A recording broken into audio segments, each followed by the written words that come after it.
प्यारे दोस्तों, अजमेर शरीफ दरगाह पर जो कुछ विवाद चल रहा है वो तो आप सभी जानते हैं। लेकिन वहां पेश आने वाली एक बड़ी करामात जो आज अभी अभी वहां पेश आई है, आपको दिखाएंगे। लेकिन दोस्तों, उससे पहले आप वीडियो को लाइक करने के साथ ही अपने 5 दोस्तों को जरूर शेयर करें ताकि सबको इस करामात के बारे में पता चल सके और कमेंट बॉक्स में या मोइन हक मोइन जरूर लिखें। दोस्तों, ख्वाजा गरीब नवाज के जलाल और करामात को ना कोई कल झुठला पाया था और ना कोई आज झुठला पाएगा। आज से लगभग 800 साल पहले जब आप गरीब नवाज वहां से हटाने की बहुत कोशिश की, लेकिन आप आज भी वहां मौजूद हैं। और जो राजा के ऊंट अपने बैठे थे, जब वो ऊंट वहां से बिना आपकी इजाजत न उठे, तो यह लोग आपकी दरगाह पर कैसे उंगली लगा सकते हैं। जब हजरत ख्वाजा गरीब नवाज अपने कुछ मुरीदों को लेकर अजमेर शरीफ की सरजमी पर अपने मुबारक कदम रखते हैं, तो उस वक्त गर्मी इतनी भयानक धूप से बचने के लिए आप हजरत शहनशाह हिंद अताए रसूल गरीब नवाज और उनके अकीदतमंद एक छायादार दरख्त के नीचे बैठ जाते हैं और आराम करने लगते हैं। अभी आप आराम फरमा ही रहे थे, चंद लम्हे ही गुजरे थे कि उस वक्त अचानक से कुछ सिपाही वहां पर आ जाते हैं। मालूम होता है कि वो सिपाही दरअसल वहां के जो राजा थे, जो हिंदू राजा थे, उन्हीं के सिपाही हैं। और अचानक वो आते से ही सरकार गरीब नवाज रहमतुल्लाह और उनके चाहने वालों को वहां से चले जाने के लिए कहते हैं। राजा के सिपाही उसके बाद सरकार गरीब नवाज से पूछते हैं, आप लोग कौन हैं और यहां पर क्या कर रहे हैं, कहां से आए हैं? आप ख्वाजा गरीब नवाज रहमतुल्लाही ताला अलैह फरमाते हैं, है बंदे खुदा, हम मुसाफिर हैं और सफर पर निकले हैं। छाया देखकर और ये दरख्त का साया देखकर हम यहां पर बैठ गए थे। आराम की गरज से वो सिपाही भी बड़े मगरूर रहते हैं, क्योंकि वो उस रियासत के राजा के सिपाही थे। तो वो मगरूरियत में यानी घमंड से कहते हैं, आप लोगों को क्या मालूम नहीं है कि यहां पर राजा साहब के ऊंट बैठते हैं। ये ऊंटों के बैठने की जगह है। अब आप जल्द से जल्द खाली कर दीजिए, वरना आपको बहुत तकलीफदायी हो जाएगा। इसलिए जल्दी से जल्द ये जगह खाली कर दे। यहां राजा साहब के ऊंट बैठेंगे। सरकार गरीब नवाज रहमतुल्लाह और उन सिपाहियों को समझाने की कोशिश करते हैं और फरमाते हैं, ये बंदा है खुदा, इतना बड़ा जंगल मौजूद है, राजा साहब के ऊंट तो कहीं भी बैठ सकते हैं। सिपाही मगरूर होकर कहते हैं, ऐसा नहीं हो सकता, आप लोग यहां से चले जाइए। जब हमने आपको कह दिया कि राजा के ऊंट यही बैठेंगे तो यही बैठेंगे, यहां से चले जाइए। उन्होंने सरकार गरीब नवाज रहमतुल्लाह की शान में गुस्ताखी कर दी। आप हजरत ख्वाजा गरीब नवाज रहमतुल्लाह वाले फरमाते हैं, ठीक है भाई, अब यहां पर राजा के ऊंट ही बैठेंगे। सिपाहियों की बातें सुनकर ख्वाजा साहब रहमतुल्लाही ताला आले ने उन साथियों के साथ वहां से उठकर चले जाते हैं और दूसरी जगह पर आप आराम करने की गरज से रुक जाते हैं। इधर जब दूसरे दिन सुबह होती है, जब सवेरा होता है, तो सिपाही ऊंटों को वापस लेने की गरज से आ जाते हैं। सिपाही ऊंट को खींचते हैं, हाँकते हैं, लेकिन ऊंट तो उठने का नाम ही नहीं ले रहे थे। सारे ऊंट ऐसा लग रहा था मानो जमीन से चिपक गए हो, वो उठने का नाम ही नहीं ले रहे थे। सिपाही सारे इकट्ठे होकर अपनी परेशानी का हल ढूंढने लगे। उन्होंने यही सोचा कि राजा के पास जाकर सारी सच्चाई राजा से ही बयान करना होगी। वो अपने महाराजा, अपने राजा के पास सारे के सारे हाजिर हो जाते हैं और जाकर राजा से ये सारा वाकया बयान करते हैं। राजा कहता है, क्या हुआ है, तुम्हें इतने घबराए हुए क्यों हो? तो वो सिपाही कहते हैं, महाराज, हमारे ऊंट धरती से चिपक गए हैं। वो हमने उन्हें हाका मारा, सब कुछ कर लिया, लेकिन वो उठ ही नहीं रहे हैं। महाराजा कहता है, ऐसा कैसे हो सकता है? सिपाही कहते हैं, महाराज, हमें तो लगता है कि कल शायद हमने जिन फकीरों को वहां से उठाया था, जिन दरवेशों को वहां से उठाया था, जिन दरवेशों को वहां से भगा दिया था, ये सब उन्हीं की करामत है। राजा कहता है, शायद तुम ठीक कहते हो, जाओ। वह शायद सच्चे फकीर थे, सच्चे दरवेश थे, सिपाही कहते हैं, जो हुक्म आपका महाराजा। हम जाकर उन दरवेशों को ढूंढते हैं, दरवेशों को ढूंढने के लिए। अब वह सिपाही निकल जाते हैं। सिपाहियों उन्हें तलाश करते करते एक जगह पर पहुंचते हैं, जहां पर शहनशाह हिंद अताए रसूल आले नबी औलादे अली सरकार ख्वाजा गरीब नवाज अपने उन चाहने वालों के साथ मुरीदैन के साथ आराम फरमाते। सिपाहियों को जैसे ही वो लोग नजर आते हैं, सिपाही दौड़े दौड़े आप सरकार गरीब नवाज के पास पहुंचते हैं। सरकार गरीब नवाज उन्हें मोहब्बत और खलोस के साथ बैठने का हुक्म देते हैं। सिपाही जो बैठते हैं तो वो भी अचानक जमीन से चिपक जाते हैं और वहां से हिल भी नहीं पाते हैं, उड़ भी नहीं पाते हैं। जब राजा को ये खबर मिलती है कि हमारे ऊंटों की तरह ही हमारे सिपाही भी जमीन से चिपक गए हैं, तो वो खुद ख्वाजा नवाज के सामने हाजिर होता है। ख्वाजा साहब राजा को भी बैठने का हुक्म देते हैं। जब वो राजा जमीन पर बैठता है तो वो भी अपने आप ही उस जमीन से चिपक जाता है और लाख कोशिश करने के बावजूद जब वो उठने से नाकाम रहता है तो ख्वाजा गरीब नवाज जिंदलवाली अताए रसूल से माफी मांगने लगता है, गिड़गिड़ाने लगता है और फिर सरकार गरीब नवाज को उस पर रहम आ जाता है, क्योंकि आप आले अली है, आपने उसे माफ फरमा दिया था और जमीन से आपने फरमाया, ए जमीन, अल्लाह के हुक्म से इनको तू आजाद कर दे। जमीन उनको आजाद कर देती है। राजा बार बार ख्वाजा गरीब नवाज रहमतुल्लाह आले की इस मेहरबानी का शुक्रिया करता है। राजा के सिपाही सरकार गरीब नवाज के सामने हाथ जोड़कर अर्ज करते हैं, हुजूर हमारे ऊंट। आप गरीब नवाज फरमाते हैं, तुम्हारे ऊंट वो भी खड़े हो गए होंगे। जब सिपाही यहां से सीधे ऊंटों के पास जाते हैं और जाकर देखते हैं तो वह ऊंट अब अपनी जगह से खड़े हुए थे और जाने के लिए तैयार थे। सरकार गरीब नवाज की जैसे ही ये करामात मशहूर हुई तो वहां दूर दूर तक इस करामात का शोहरा हो गया और सभी को मालूम पड़ गया कि इस इलाके में एक अल्लाह वाले, एक अल्लाह के सच्चे वली है, जिन्होंने ऐसी करामत दिखाई कि राजा, सिपाही औरतों और उनके ऊंट भी जमीन से चिपके रह गए। दोस्तों, यह करामात दुनिया भर में मशहूर है। तो जब ख्वाजा पाक के एक इशारे से बादशाह के ऊंट ना उड़ सके, तो अगर आज भी कोई उनकी दरगाह को हाथ लगाने की तो यकीनन वह भी उठ न सकेगा। दोस्तों, आज पहली बार नहीं जब हुकूमत ने आप गरीब नवाज की दरगाह को तोड़ने की बात की है। आज से कई 100 साल पहले भी एक बादशाह थे जो कि मुस्लिम थे, जिनको यह लगता था कि दरगाह में कोई भी नहीं होता और ख्वाजा साहब के ऊपर पक्का यकीदा ना था, जिस वजह से उन्होंने भी दरगाह को तोड़ने का इरादा किया था, जिनका नाम औरंगजेब आलमगीर है। बादशाह औरंगजेब को वलियों के मुताबिक यह गलत फहमी थी कि मरने के बाद मज़ारों में उन्हें जिंदा किया जाता है।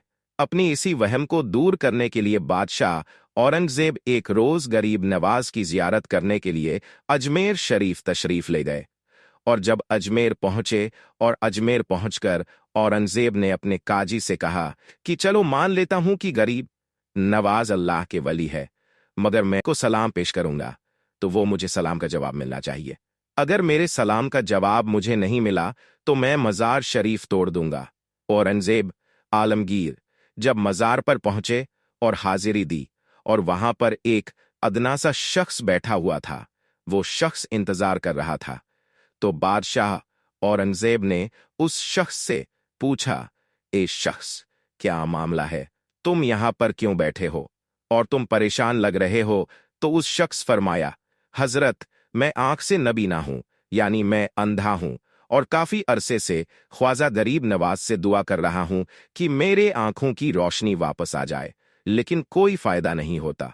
मैं काफी अरसे से यहां हाजिरी देता हूं और रो रो कर दुआ करता हूं कि अल्लाह ताला हुजूर के सदके में मेरे आंखों की रोशनी मुझे हता कर दे, मगर आज तक मुझे कोई फायदा नहीं हुआ, यानी मेरी आज तक कोई हाजिरी और दुआ कबूल नहीं हुई। तो बाद औरंगजेब ने उस अंधे शख्स से कहा कि मैं मजार पर सलाम पेश करने के लिए जा रहा हूं और जब मैं वापस आऊं और तब तक तेरी आंखों की रोशनी तुझे ना मिली तो मैं तलवार से तेरी गर्दन उड़ा दूंगा। इतना सुनना था कि वो अंधा शख्स और ज्यादा परेशान हो गया और ज्यादा गमगीन हो गया। और वो अंधा, अब तक तो मेरे आंखों की रोशनी नहीं थी, लेकिन अब मेरे गर्दन की बारी आ गई। यानी वो अंधा शख्स कहने लगा, अब तक तो मैं मेरे आंखों से परेशान था कि मेरी आंखों की रोशनी नहीं है, मैं अंधा हूं। लेकिन बादशाह ने जब मेरी गर्दन उड़ाने की बात कही है, यानी अब मेरा बचना बहुत मुश्किल नजर आ रहा है। फिर उस अंधे शख्स ने जोर जोर से रो रो कर और तड़प तड़प कर ख्वाजा गरीब नवाज से फरियाद करने लगा। और जब बादशाह औरंगजेब ने ख्वाजा गरीब नवाज को सलाम पेश किया, यानी जब बादशाह औरंगजेब मजार के पास गए और मजार के पास जाकर उन्होंने सलाम मर्ज किया, तो मजार में से कोई जवाब नहीं मिला। जब बादशाह औरंगजेब ने एक मर्तबा सलाम पेश किया तो जवाब नहीं मिला। फिर बादशाह औरंगजेब ने दूसरी मर्तबा सलाम पेश किया, फिर भी सलाम का जवाब नहीं मिला। लेकिन जब तीसरी मर्तबा बादशाह औरंगजेब ने सलाम किया तो अंदर से सलाम का जवाब आया। और फिर मजार शरीफ से आवाज आती है, एक बात औरंगजेब, क्योंकि तुम्हारी जिद की वजह से मैं उस अंधे आदमी की आंखों की रोशनी लेने अर्शी इलाही पर गया था, और इसी वजह से तुम्हारे सलाम के जवाब देने में देर हो गई। सुभानुल्लाह। ख्वाजा गरीब नवाज की करामत को देखने के बाद बादशाह औरंगजेब खुद एक अल्लाह के वाली बन गए। अल्लाहू अकबर। तो मेरे दोस्तों, ये शान होती है अल्लाह के वालियों की। यानी ये वाक्या होना था कि बादशाह औरंगजेब रहमतुल्लाही ताला अलैह एक बहुत ही बड़े अल्लाह के वली बन गए, जिन्होंने किताब लिखी है फतावाए आलमगिरी, जो कि इस्लाम के मुताबिक जो फतवे देती है, जो इस्लाम के कानून को मानती है, जो इस्लाम के कानून को देखकर बनाया गया है। बड़े बड़े मसाइल उसी किताब से हल होते हैं। प्यारे दोस्तों, जब ख्वाजा गरीब नवाज अजमेर में पहुंचे, उस वक्त अजमेर में एक मंदिर था जो अजमेर का सबसे बड़ा मंदिर था और सिर्फ राजाओं और रानियों की इबादत के लिए खास था। मंदिर के साथ ही एक तालाब था जिसका नाम अन्ना सागर था। हिंदू उस तालाब के पानी को इंतहाई पवित्र यानी बाबरकत मानते थे। उनका मानना था कि जो इस तालाब में नहा लेगा उसके गुनाह झड़ जाते हैं। कहते हैं इस मंदिर में रात को इतने चिराग जलते थे कि रात 3.5 मन तेल उन चिरागों में इस्तेमाल होता था। इर्द गिर्द के कई देहात मंदिर के नाम थे, यानी उन देहात की आमदन मंदिर पर खर्च होती थी। मंदिर में हजारों लोग रहते थे जिनका काम आने वालों की रहनुमाई देखभाल करना था कि कौन सा खुदा बेटे देता है, यानी कौन सा देवता बेटे देता है, कौन सा देवता सेहत और तंदुरुस्ती का मालिक है। ख्वाजा गरीब नवाज रहमतुल्लाह उस मंदिर में तशरीफ ले गए और अन्ना सागर से कुछ फासले पर चटाई बिछाकर अपनी मुरीदों के साथ बैठ गए। असर का वक्त होना ही चाहता था, लिहाजा आप रहमतुल्लाह ने हजरत कुतुबुद्दीन बख्तियार काकी रहमतुल्लाह से अजाम देने को कहा। कुफ्र शिर्क के घर में अजमेर में अल्लाह की वहदानियत पर मोहम्मद मुस्तफ़ा सल्लल्लाहु अलैहि वसल्लम की रिसालत का ये पहला ऐलान था। वो लोग इस्लाम से मुकम्मल तौर पर लाइल्म थे, वो नहीं जानते थे कि इस्लाम क्या है। चुनांचे अजान की आवाज सुनकर वो हैरान हो गए और अपने घर से निकल आए। सब मुसाफिरों ने आना सागर के पानी से वजू किया और नमाज पढ़ना शुरू किया। सब हिंदू हैरान रह गए कि सब भगवान तो अंदर है, तो ये लोग आंगन में किस भगवान को सजदा कर रहे हैं। हिंदुओं के दिलों में दिलचस्पी उन मुसाफिरों में बढ़ने लगी। पांचों वक्त अजान होती और नमाज अदा की जाती। आखिर राजा तक ये बात फिर पहुंच गई कि कुछ फकीर आए हैं जो मुसलमान है, पांचों वक्त अजान देते हैं और हमारे पवित्र तालाब को हाथ मुंह धोकर भ्रष्ट करते हैं, यानी कि नापाक करते हैं, और तो और हमारे धर्म के खिलाफ बातें करते हैं। कहते हैं कि यह मूर्तियां पूजने के काबिल नहीं है, यह तो महज पत्थर है, इसीलिए उन्हें यहां से उठाया जाना चाहिए। राजा ने फकीरों को पैगाम भिजवाया कि तुम लोग गोश्त खाते हो, हमारे धर्म के खिलाफ बोलते हो, और तो और हमारे पाक तालाब को अपने हाथ डालकर नापाक करते हो, जो हम बर्दाश्त नहीं कर सकते, इसीलिए तुम लोग यहां से चले जाओ। आप रहमतुल्लाही ताला अलैह ने फरमाया कि और भी तो इतनी दुनिया आती है, हमारे पानी ले लेने से कौन सी कमी आ जाएगी। लेकिन वो कहने लगे कि वो सब हमारे अपने धर्म के लोग हैं और तुम दूसरे धर्म के हो। आइंदा तुम लोगों ने तालाब को नापाक किया ना, तो हम सख्ती से पेश आएंगे, तो आप रहमतुल्लाही ताला लेने।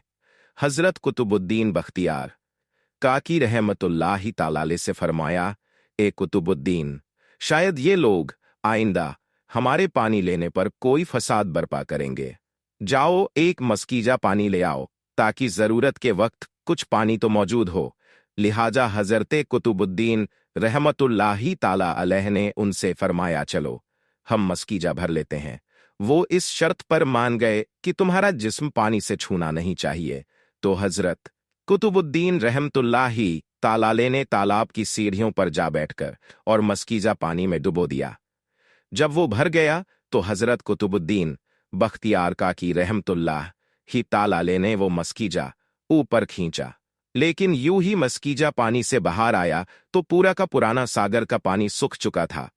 गोया सारा अनसागर मस्कीजे में बंद हो गया था। अनसागर का खुश्क होना था कि पूरे अजमेर में कोहराम मच गया और वो रो रहे थे कि जो हम गुनाहों की गठरियां लाते हैं और अनसागर में गुसल करके उनसे छुटकारा पा लेते हैं, अब हम गुनाहों का बोझ किधर लेकर जाएंगे। सारे इलाके में खबर फैल गई कि मुसाफिर फकीर ने जादू के जोर से अन्ना सागर को खुश्क कर दिया है। राजा उस नई सूरत है हाल से बहुत परेशान था। उसने अपने वजीरों को बुलाया। सबने यही कहा कि फकीर या तो जादूगर है या फिर, साथ ही वह परेशान हुए कि अजमेर की रौनक तो थी ही, अन्ना सागर के दम से उसी की वजह से लोग दूर दूर से अजमेर आते थे और अपना ईमान ताज़ा करके लौटते थे। अन्ना सागर के खुश हो जाने से हिंदू धर्म की प्रचार को बहुत बड़ा धक्का लगेगा और ये बहुत तशवीशनाक बात थी। आखिर तय पाया कि फकीर से बात की जाए। आखिर वो चाहता क्या है? अगर उसकी जरूरत खाने की चीजें होंगी तो हम मान लेंगे, या फिर सब मर्द औरतें और बच्चे जाकर फकीर को खुशामद करो कि लोगों को परेशानी से निजात दिलाओ और हम पर कर्म करो। हम पाप का बोझ उठाए किधर जाए और कैसे सुकून पाए, ये काम ज्यादा आसान था। लिहाजा तमाम लोग बाबा साहब रहमतुल्लाही तालाले के पास आए और बोले, बाबा तुम भी वजू कर लिया करना, लेकिन भगवान के वास्ते हमारा नासागर हमें लौटा दो। तो आप रहमतुल्लाही तालालेह ने हजरत कुतुबुद्दीन बख्तियार काकी रहमतुल्लाही तालालेह से फरमाया, जाओ कुतुब मस्कीजा वापस तालाब में डालाओ। जो ही मस्कीजा तालाब में उल्टा किया, अन्ना सागर किनारों तक उछल आया। सुभान अल्लाह दोस्तों, हजरत ख्वाजा गरीब नवाज अल्लाह के बहुत बड़े वाली हैं और आपकी करामातें कल भी जाहिर होती थी और आज भी जाहिर होती हैं। आपके मज़ार पर हिंदू, मुस्लिम, सिख, ईसाई सभी लोग यकीरत के साथ में जाते हैं और अपनी मुरादे अल्लाह के हुक्म से पूरी करते हैं। आपने एक इशारे में ऊंट को ना उठने दिया और अपने एक इशारे में आना सागर को खाली कर दिया।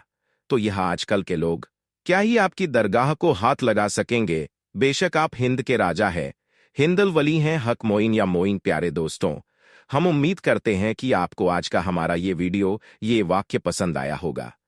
अगर ये वीडियो आपको पसंद है तो आप इसे लाइक करें, अपने दोस्तों में शेयर करें और अगर अभी तक आपने हमारे चैनल को सब्सक्राइब नहीं किया है तो सब्सक्राइब कर ले और साथ में लगे बेल आइकॉन जरूर दबा दें।